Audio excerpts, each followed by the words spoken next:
Hello everyone and welcome back to the channel. Today I'm excited that I have access to OpenAI's new O3 mini models. Let's go through the release statement and then test the model by creating a fully featured Sudoku application in C# console.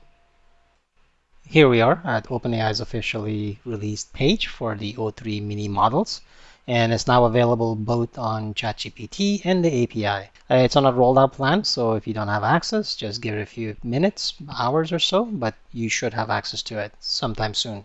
There are some links that provide more detail, including the Christmas video they did announcing the O3 models. And before you get your hopes up, just remember that O3 Mini is a cost-effective model in reasoning series, but excels in STEM fields, science, math, and coding, making it perfect for technical application. However, if you're looking for a model for writing tasks, then you have to continue using the GPT-4o. Also remember that this is the mini version of the O3 series, which means that the much larger model hopefully will be released at a later date. I have access to one account that is free tier and the other paid, and on both I have access to O3. Here in the free version, to get access to the O3 model, just select the reason and you'll be using the O3. It's not clear which version of the O3, but I imagine it's the lowest. Let's just get into testing the O3. Here I have a somewhat well-defined task, and that is to create a Sudoku puzzle using the C# console application. I like how the model is outlining its thoughts before creating the game. Now let's open our Visual Studio and test the code. The code does not have any bugs or issues that I can see, and it seems to have been structured so it's not procedural. The UI is a little bit off, not a huge issue.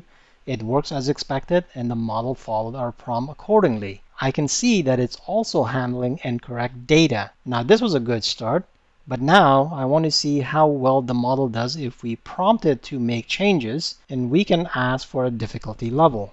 Now that we've inputted our prompt, let's see if O3 Mini is going to remember our previous game and how well it followed our instruction. Great, it's done. Now let's add the results and test it out. So far, this is good, and we can see that we can choose a different level. We still maintain the context of previous code without adding or losing anything in the process, which was the whole point of this exercise.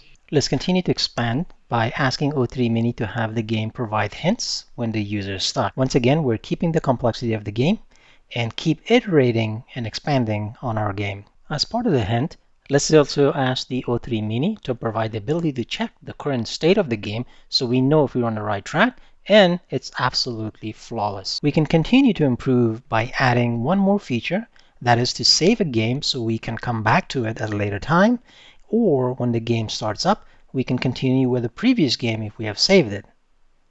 I'm really impressed with how the model is able to keep the code consistent and not lose any part of the features we've added or have any bugs. That's it for today, and thank you for watching. Please like and subscribe if you like more AI news and videos.